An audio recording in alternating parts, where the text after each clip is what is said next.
We asked him, Paulie asked him about the core four, and he said, man, those guys are the guys who kept my career alive. He goes, because I was a knucklehead. And he goes, and those were the guys that got me in a headlock sometimes and said, you better stay on, the championship path. Yeah. Can you Yep. can you speak to that a little bit, Jeremy? Yeah, he's a young guy. Think about it. And I don't think Romo would have a problem with saying this.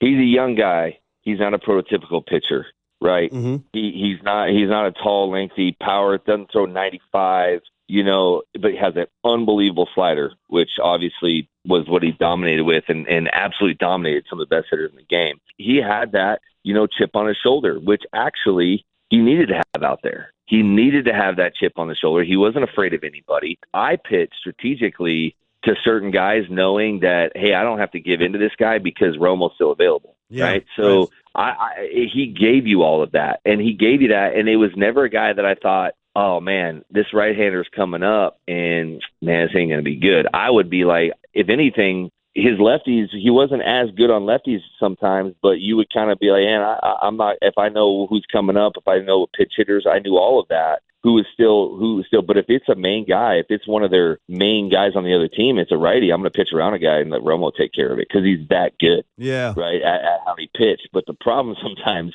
is he had a problem figuring out when to turn it off and turn it on, and that's not that knock on him. That's just like, hey man, that's just his personality. Mm-hmm.